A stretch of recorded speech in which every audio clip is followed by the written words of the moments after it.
Welcome, my lovely radio listeners. I'm your host, Simply C, and I am in the studio once again, and I have the wonderful, beautiful fiddle player, Gaelynn Lea in. She's going to talk about her new solo album. You know her from Snow Barn and Murder of Crows. Sadly, the other two counterparts aren't here. It's just you today. Mm-hmm. All right. You're going to kick it off with a fiddle tune for us. Yep. All right. Go ahead. This is called Medley in D major.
Wonderful.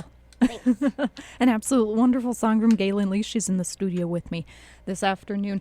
And now you've played fiddle your whole life. Yep, I started when I was 10 years old. Mm-hmm. Took a music listening test in orchestra, or for orchestra, and did well. So even though they had to figure out how to adapt the violin for me, because I play it up and down like a cello. Okay. Because my arms and legs are short because of my disability.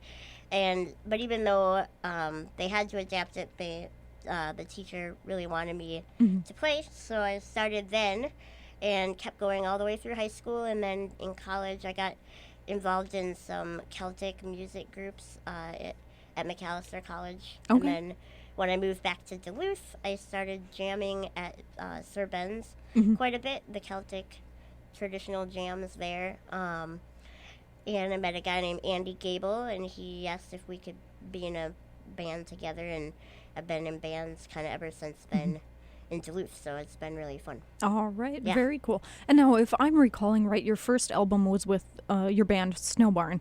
And Actually, the very first one was with Alan Sparhawk in the Murder of Crows. Oh, okay. That was in June of 2012. It was an EP, and we recorded it in my living room, actually. Oh, So, right.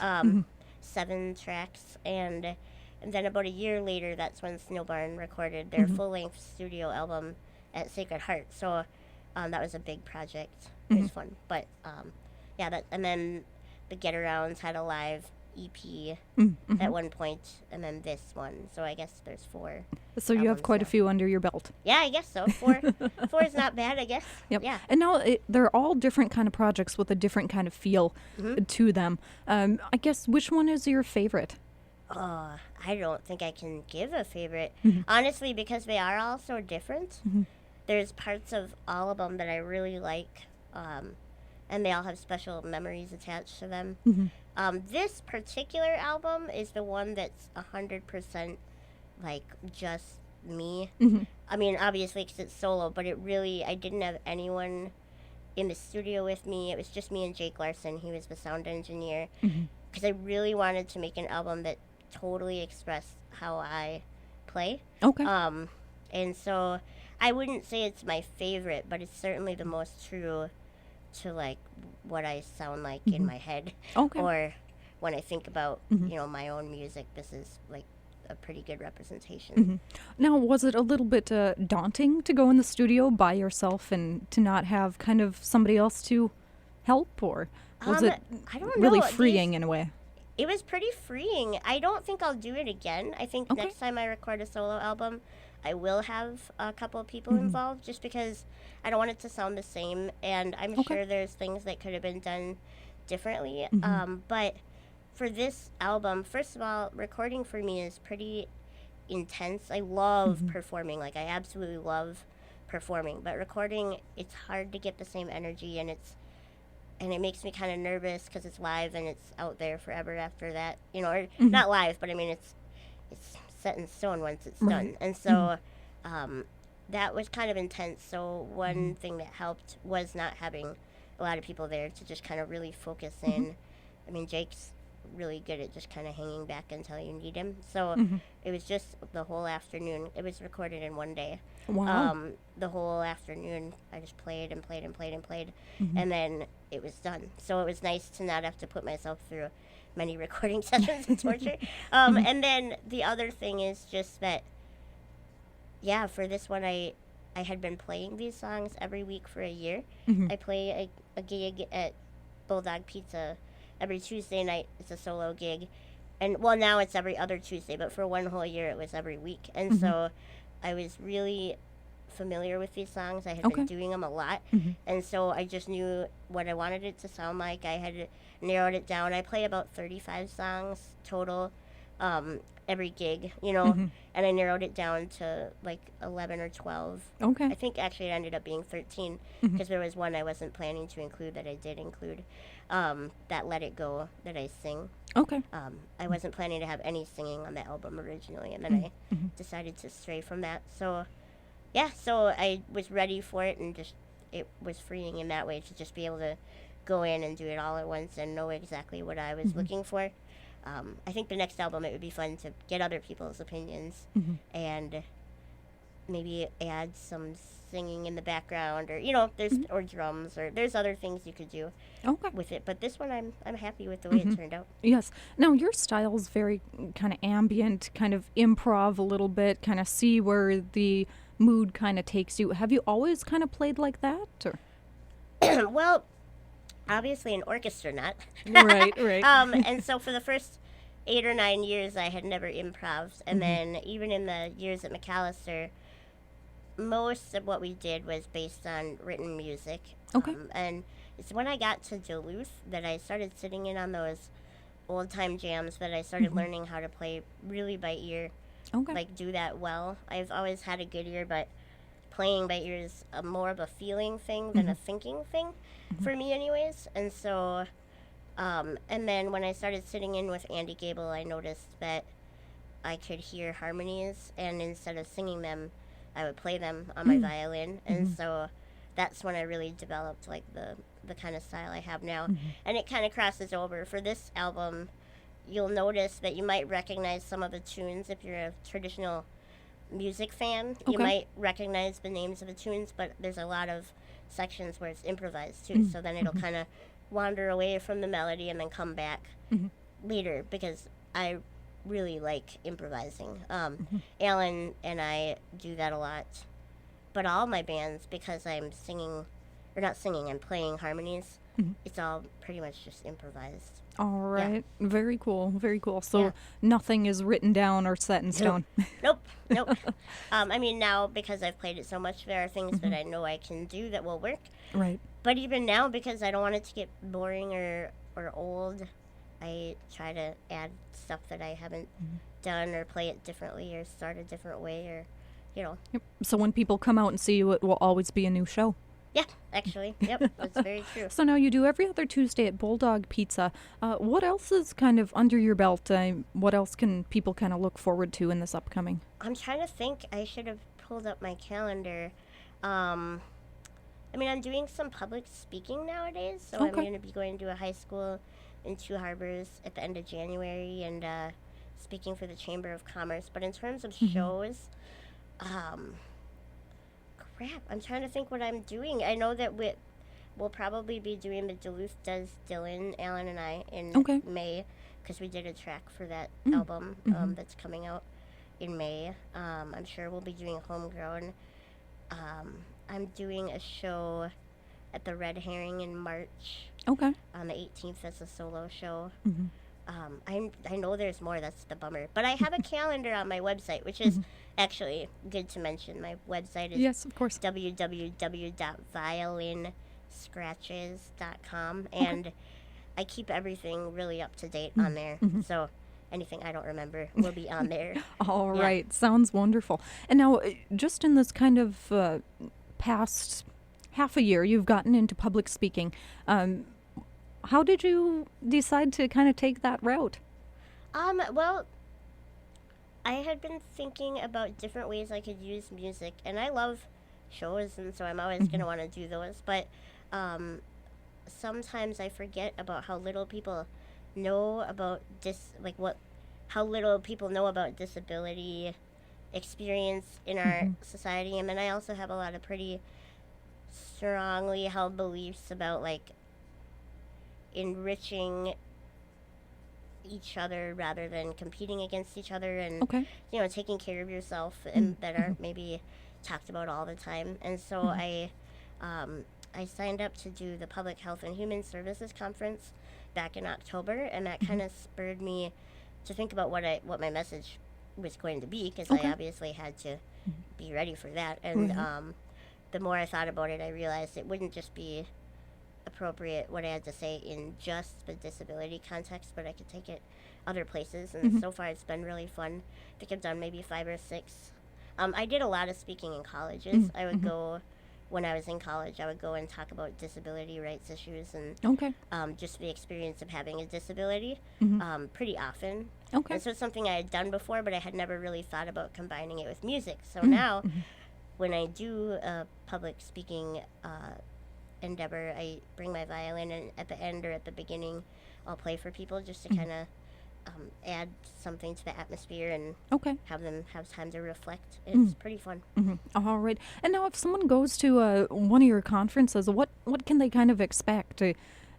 It's more kind of on the disability side and disability rights. I guess for those of us who don't really know or don't even really think about it on a general, what is kind of the general idea? Well, a lot of it's based on personal experience. I talk a lot about my childhood growing up and different things that have shaped me Okay. regarding my disability. There was a lot of discrimination in the workplace when I first got out of college, and I Okay. talk about that because I think that's not discussed a whole lot all the time. And I also talk a lot about, everybody is facing their own internal struggles, and you might not see what they are. But like for me with a disability, I've also struggled with things like depression and anxiety, because I've had some scary things happen over the years. But certainly that's not what people think the first time they see me. They think, oh, it must be the wheelchair that's her biggest barrier. But I would say actually mental health is a huge part of anyone's experience if they have an issue with it. And then the other thing I talk about is that disability in itself is not bad, and it's actually pretty natural. Most of us will end up not being as physically fit at one point in their lives that they are when they're young and healthy or whatever. And that the real issue, the real barriers stem from society being inaccessible. So Okay. buildings not being accessible, the way we legislate to cut people off of benefits when they really have no safety net. That kind of thing makes society inaccessible. Not being able to get a job makes society inaccessible. It's not the disability itself, it's the way that we are structured, and that's something that you can change. So it's positive to me, Right. even though right now it's not where I'd like to see where we are, because people with disabilities are really far behind in a lot of economic markers and Okay. social integration and marriage and all sorts of things. It's still far behind where there's a lot of work to be done, but to me it's still hopeful because a lot of this stuff can change, and it's society that can change it. So hopefully inspiring people to take these issues up as something that matters and that can be changed, instead of seeing someone in a wheelchair and saying, oh, that's great that they're doing what they do, I'm proud of them. Think, well, what can I do to make it a little bit easier for them to be integrated? Can I build a ramp at my workplace? Like, if I Right. own a business, can I make it more accessible? Mm-hmm. All those little things really do make a difference. Mm-hmm. So And now you actually do have a blog that you speak about these things and about your music endeavors yep, as well. And where can people find that? that's actually linked to my website. Okay. So it's still violinscratches.com. It's along the right hand side. You'll see a list of my most recent entries. I try to write at least once a month. I'm not always that good, but I'm getting better at posting more often because I do think that these things are things that we need to talk about as a society, and it involves a lot of us, and if it doesn't involve us yet, it will when we age. So it's important. Right, right. And now, how often do you kind of update your website with new tidbits? Once a week? I'd say I try to post something once every other week in terms of blog content, but I Okay. keep my calendar up really up to date, and then I have a Facebook page that I update a couple times a week. So I try to stay active that way, just so people can follow along if they are interested. All Yeah. right, sounds wonderful. Gaelynn Lea is in the studio with me this afternoon, and now you've got a blog, you've got a website, you've got shows coming up. Let's see here. Oh, and you also teach I fiddle do. as well. My main source of income right now is teaching fiddle lessons, and I really enjoy it. I've been doing it for 3 years already. Okay. And I have about 15 students on a regular basis. I think I could take maybe a couple more, but I'm getting pretty full with all the other stuff I'm doing. But I teach kids from the age of about 7 to adults all the way up to the mid 60s. So it's really fun variety of teaching methods, and Okay. people are at different places, and it's pretty neat to be able to work with a really wide range of people. All right. Are your teaching styles kind of more traditional? Are they kind of more improv, or is it up to the student? It's up to the student. I have a fair amount of beginners, and I have developed my own version of the color system for reading music. Okay. I know there's a few different ones out there, but each string has its own color on my music reading method. And so at the very beginning, even though they're looking at the notes, they're thinking about colors, and it helps make it a little bit easier at the beginning. And then, so I teach them that, and then wean them off the color system, and then they know how Okay. to read sheet music. But because I do think that that's a skill that I do value. I know Okay. that there's a lot of fiddlers out there who never learn, and that's totally fine. It's not required by any means, but for me, it just gives me a lot of flexibility to be able to improv and read music. I can do both, and I think that that's been helpful. And then for some of my adults, they want to learn tunes by ear because they grew up using sheet music, and Oh, okay. they don't have that skill yet, so we work on that. And then there's this big middle ground in between where some people just want to learn tunes, and they don't, it's either way, and they just want to expand their repertoire, or they want to get better at their tone, and so we work on that. There's a pretty wide range of what you can do. All Yeah. right. Wonderful, wonderful. And now if somebody's kind of interested in joining one of your classes or maybe taking a full year of schooling from you, that's up on your website that they can Oh, find? yep, for sure. There's information there in the contact form, and I'll get back to you in a day or two, and we'll try to set up a time that works. I teach mostly in the evenings during the week, so Okay. it's really fun. The next big thing, not related to teaching, but the next big thing I want to do is plan a tour for the summer. Oh, So okay. I'd really like to go at least a little bit farther out in the Midwest. Excuse me, I'm getting over a cold. That's quite all right. We all are. Yeah, I know everyone in Duluth and Superior is having a cold. but I'd like to go for Wisconsin and maybe Mm-hmm. North Dakota, South Dakota, travel around a little bit. Mm-hmm. So that'll be up when I start getting that finalized. All right, Yeah. sounds great. Gaelynn Lea is in the studio with me this afternoon. She is here and playing her wonderful, beautiful fiddle for us. We will be right back right after this.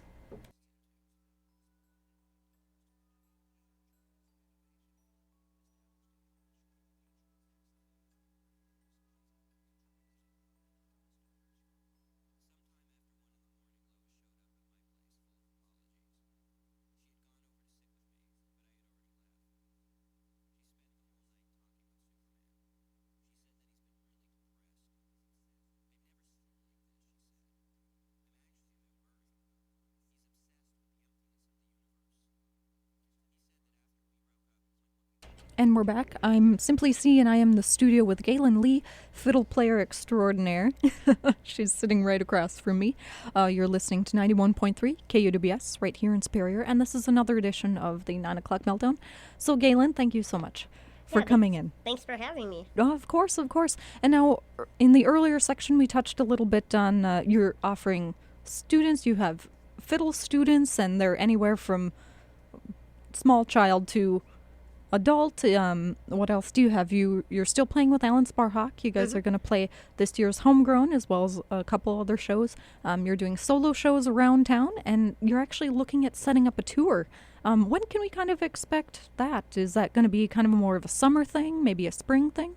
I think it'll be summer. I know I'm going down to Minneapolis or St. Paul for one show in May, but I think I'm going to wait till probably early July to do the real tour where it's Okay. a couple weeks. I'm looking at who can maybe go with me to help make that work and kind of hammering out those details now. And as soon as I have a solid plan, I'm going to start booking shows. So I'm really excited. I've never done it, but I would like to see if it's something I want to do more often or it's just a good experience to have, I think. Right. As a musician doing it all the time locally, it's kind of fun to see what it would be like to take it a little farther away from home. Right, definitely. Well, good luck, Thanks. and keep us updated. I will. I'll definitely make sure to be pretty clear about when that's coming up on the website and stuff, so that people who want to try to make it out of town can come see All a right. show. All right, sounds wonderful. And now you're still playing pretty heavily with Alan Sparhawk, and in your band Murder of Crows. Yep. Kind of what's on the docket for them? I mean, you're going to play a couple shows here. Is there talks of doing another kind of EP album, maybe a full-length album? Yep. We actually just last week did go back into the studio. We finished one song for that Dylan album, but then we also did one of the songs I wrote that I think we're gonna put on another recording. He's so busy with Lo that it's kind of fitting it in where both of us have time, and I'm Okay. actually pretty busy locally. So, but I think we are looking ahead to recording again for real and putting something out in the next, maybe hopefully before May. I mean, it'd be nice to get that done before the Dylan thing. Yeah, so we're kind of looking ahead for that and playing when it works to do it. It's really fun to play with him. So I've been really fortunate to be able to keep in touch and play. We play probably 3 or 4 times a year. Okay. Now we played a lot at the beginning, and then he got pretty busy and life changes. But we still keep in touch enough to play a few times a year, and that's a really fun opportunity. All for right. me. Yeah. All right. Sounds wonderful. Now, people can look up Murder of Crows on Facebook, and you guys do your show postings and. Yep, and things then we like also that have a from website. It's a little harder to find probably. It's lea-sparhawk-crows.com. Okay. So, but you can probably Google search the Murder of Crows and our names, and then you'll find us. So, All right, sounds wonderful. And now you've busted out your fiddle for us Yeah. this evening. So, would you mind playing us another song? yeah, this is the one that's on the album. When I first went in, I was going to make the album all instrumental, but Okay. I had these 2 vocal tracks that I tried out in the studio, and they turned out pretty good, and so I didn't really want to leave them off, so I decided that I would just place them a little farther apart from each other and kind of in the middle of the album, and it actually worked out. So there's 2 vocal tracks on the album, and this is one of them. It's called Red Rocking Chair. I didn't write this one. It's a really old song, and it's been done by lots and lots of people over the years. So it's a traditional song. So I will play it for you. All right, sounds wonderful. Gaelynn Lea is in the studio this afternoon. This is another edition of the 9 o'clock Meltdown.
I ain't got no use. I ain't got no use for your red rocking chair. 'Cause I don't got no sugar baby now. And I don't got no honey baby now. And it's who'll rock the cradle, and who'll sing this song, and who'll rock the cradle when you're gone, and who'll rock the cradle when you're gone. I laid her in the shade. I gave her every dime I made. What more could a poor boy do? What more could a poor boy do?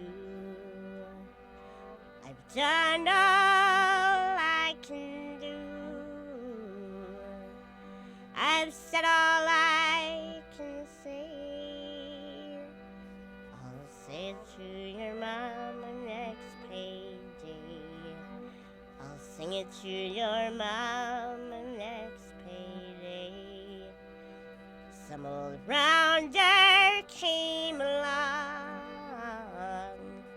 He took my sugar baby and he's gone. Now I don't got no sugar baby now.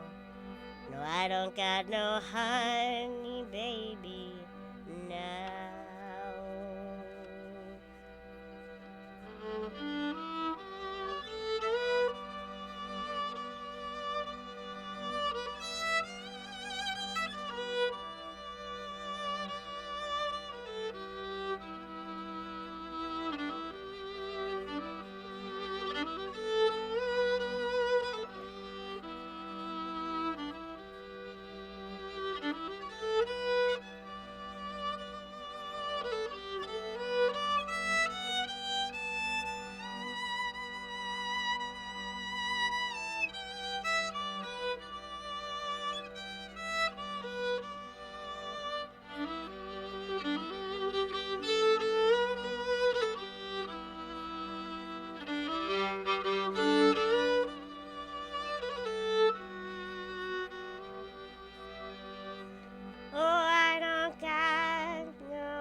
got no use for your red rocking chair.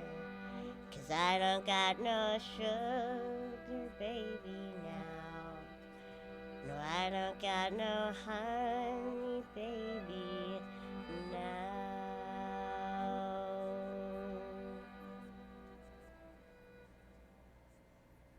Another wonderful song by Gaelynn Lea. She's in the studio with me. And absolutely amazing, beautiful song, beautiful fiddle playing. Thank you.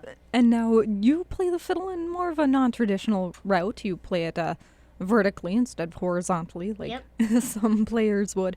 Was that any more difficult for you for learning how to play, or is it kind of all in relative? I mean, you're right. It's pretty relative. You know, however you learn is how you learn. It took a little bit of time to figure out how I would keep it from slipping off my wheelchair. So I have a string kind of attached to the tailpiece, and I hold it with my foot. I hold it down because otherwise it slips out, and that's not good. And then the only other thing is because of the angle of my arms, I can't use my fourth finger and my pinky. And a lot of, well, every other violinist pretty much does that. So I have to move around a lot, shift up and down, like with my other three fingers. But that's not a big deal once you get used to it. It makes it a little bit harder to play super fast music because you just have one less finger to use. But on the other hand, I think I've worked around it, and it's just something I'm used to now. So yeah, I really like it. So. And now we're discussing your fourth studio album. It's your first solo album that came out. And now, how was the kind of target audience with receiving your fourth studio album? Was it really gung-ho? Was it kind of overshot everyone's expectations, including your own? Well, I have to say I'm really happy with it. Like, I wasn't sure, you know, it was recorded in Sacred Heart, but when you're recording, you're wearing headphones. So I didn't expect, you know, this was live, so what we just did here was live, which I like to do because with a looping pedal, which is how I record all those layers, it's kind of neat that this album is very portable. I can play all the songs on it anywhere. It's not tracked. It's all live. It was all done live. So at Sacred Heart, one thing I hadn't banked on, though, was the great acoustics. Because you can't really hear them when you're wearing headphones. And so when I got the album back from Jake and he had done all his mixing, I got all choked up because it was such a big sound. I mean, Sacred Heart is an amazing place to record, especially an instrument like a violin. It just makes the sound so much bigger. And so the reviews that I got, I have had 3 reviews so far, and they've all been really positive, and I was super nervous. I sent it out to the Duluth News Tribune, and that guy doesn't sugarcoat a lot of things, so I wasn't sure what he would think, and he really liked it, so that was pretty cool. And then, yeah, the best part is that my supporters and my family and friends and fans and stuff have been really positive about it, too, and I've gotten some nice notes back. So I know that it's, you know, there's so many kinds of music. Every kind is valid, and you're not going to win everyone over. Right. And it's very different than the Murder of Crows because there's a lot more notes.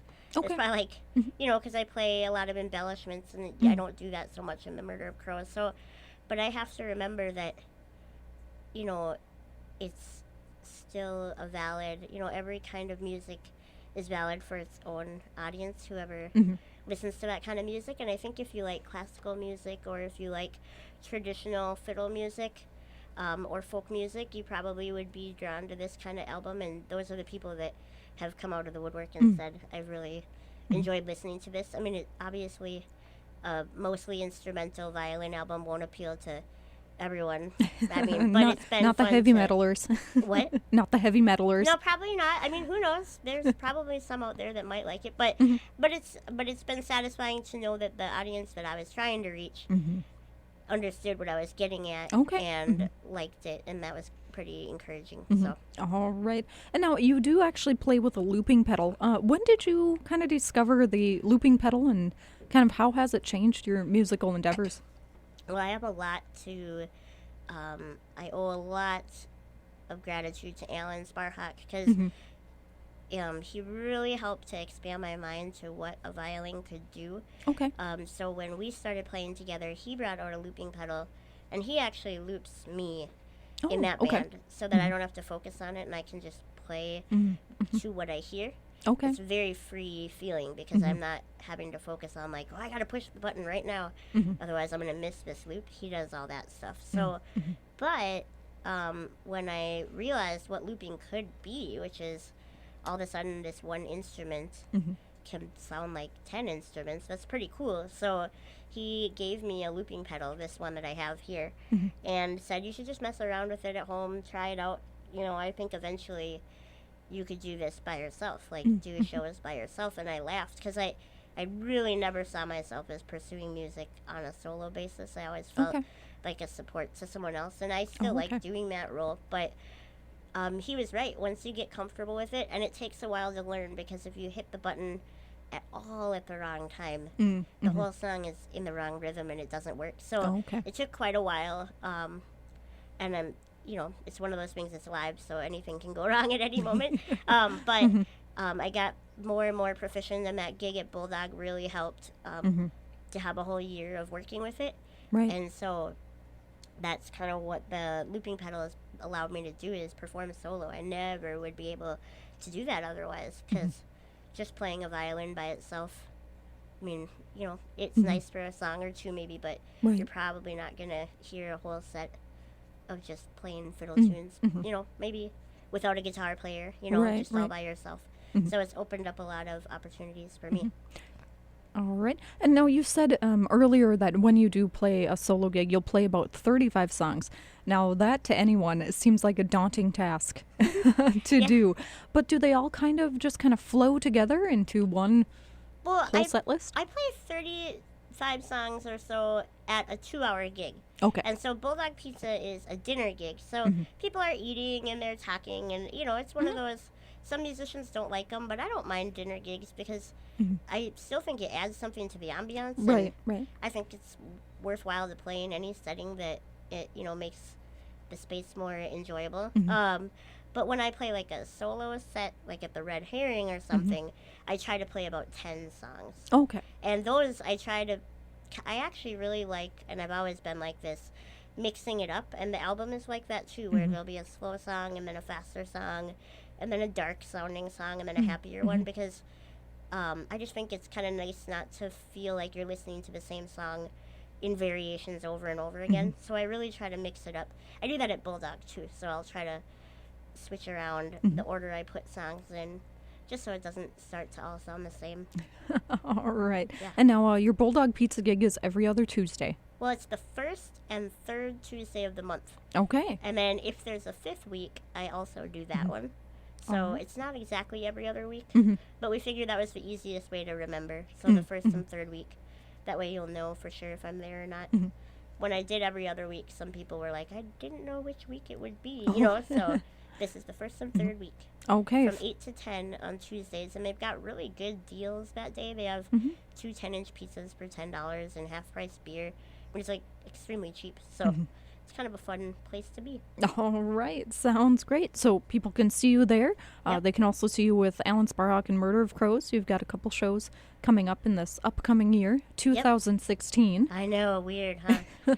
Yeah. And then March 18th, I will be at the Red Herring with Fox and Coyote. Okay. And I know there will be more gigs in February. I just don't remember what they are. I wish I had written that down before I came in. Oh, that's But quite yep. all right. Point Yep. people in the direction of your website. Yep, that'd be great. Thanks. All right. Gaelynn Lea is in the studio with me this afternoon. This is another edition of the 9 o'clock Meltdown. We'll be right back right after this.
And we're back. I have the wonderful, talented Gaelynn Lea in the studio as she takes another sip of tea. Yep. Hi. Hello, hello. And now on this solo album that you just came out with, it's got a beautiful kind of pressed maple leaf on the front in case people are looking for it at the fetus. Now you worked with just Jake Larson doing sound engineer. It was just you and your looping pedal at Sacred Heart. How has that experience been for you? I mean, just working with you and just the sound engineer. I know you've done albums with Alan Sparhawk and your other band, Snowbarn. Yep. Well, last time Snowbarn went in with with Alan and Eric Swanson actually, and it was a pretty big team effort. There was a lot of back and forth. Okay. And for this one, because the songs are all live looped, so they're literally from start to finish. He would press record, and then I would play, and then he would stop it, and we could edit it after that. But because it was so bare bones, it worked out pretty well just to have it be the two of us. You know, Okay. he could make some small changes, but it wasn't like you could copy paste any part into anywhere else. You can't drop in part of a track when there's a lot of loops underneath. So Okay. I think it worked in this context to just have the two of us work on it, because there wasn't a lot you could do afterwards besides balance the sound. I mean, he obviously worked his magic, because the final product sounds a lot more professional than the very first, rough mix or whatever that we did. But there wasn't a lot that we could change once it had been recorded, and because it's all live and it's all one take. So I think it worked pretty well that way. He was really easy to work with and really fast. It was amazing. Like, the album got done really fast. And that's also because it was just me and a looping pedal, and you don't have drums, and you don't have a bass, and you don't have electric guitars, and you don't have to blend everybody together. So it was a really pared down album, simple to do that way. All right, wonderful. Well, Jake Larson, good job. Yeah, he did an awesome job. I was so happy. Yeah. And Swanson always does a good job too, definitely. Well, I mean, and Alan and Eric, you can't complain. That turned out really good too. I liked the way Snowbarn sounded in the end. The album was really cool. It's just a very different project. You know? Right. And now you've got many other projects kind of coming up. You've got students. You're looking at taking a tour in the summertime. Yep. You got some shows coming up with Alan and yourself as well. Kind of where do you see this whole music endeavor going? I mean, is there ever a stopping point? Let me ask you that. I have no idea. I mean, actually, I'm writing a blog post about that this week. Music has always been a really interesting path for me, because it's always been kind of hinged on these coincidences that I've been open to. Like, when I got to play with Alan, it's actually just because he saw me sitting in on an impromptu jam with Charlie Parr at a farmer's market. Oh, like, I actually didn't know what Alan looked like, because I'd only heard Low on an album one time, and I didn't know what he looked like, so I didn't know he was there. And he heard us play, and he thought that would work for a show he had coming up, doing a live soundtrack to a movie. And so he tracked down my phone number through, I think it was actually Jake Larson, which is kind of funny, and called me at like 11 one night, and I didn't actually think it was he left a message, and I was like, there's no way, that's not Alan Sparhawk, that's ridiculous, but it was. And so that was just kind of this weird coincidence. But I think with music, you have to be out doing it. You know, if I hadn't been playing that day, he wouldn't have seen me, and we never would have met. So you have to do your work.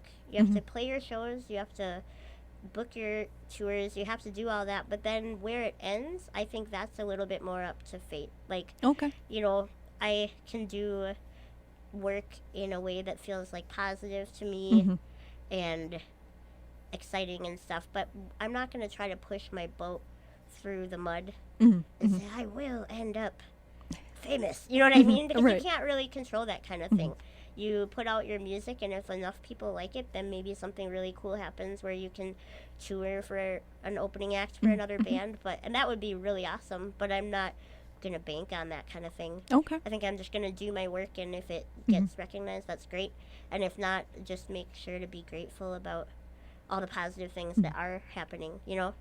And all the gigs, you know, even the tiniest gigs of like 4 people, somebody might come up and say, you know, my my mom just passed, this was like really comforting. Mm-hmm. I think that has to be the focus a lot of times Mm-hmm. when you're thinking about music, because if you base it all on this arbitrary goal of fame, I think it kind of takes away from the beauty of what you're doing in the Mm-hmm. present. So Okay. that's always been my view. Who All knows? right. Wonderful wisdom from a wonderful lady. Thanks. Yeah, All we'll right. see. Well, Gaelynn, thank you so much for coming in and sharing your music with us. It's absolutely beautiful. Thank you All very right. much. Do you have Thanks. another fiddle tune to close out the show? Sure. This one is called Howling from Exarad, and it is an old Swedish tune, and I learned it from a book actually. One of my fiddle students loves Scandinavian music, and when we started meeting, she would bring all these songs I had never played. And I always thought, as a teacher, you'd be teaching stuff you had already known for years and you were comfortable with. And here I am sight reading at all my lessons, and it was kind of a funny, like, turning the tables. But this song was one that I just loved when we first played it, so I ended up working it up into something I could put on the album. All right, wonderful. Gaelynn Lea in the studio. This has been another edition of the 9 o'clock Meltdown. I'm your host, Simply C, and I will see you again.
When the smoke clears, when the dust settles, Where do you go? Who do you know? When the damage is done and it blots out the sun, to whom do you run? To whom do you run? Let yourself let it go. The urge to have, the need to know. Stay awake through the flow. Let yourself let it go.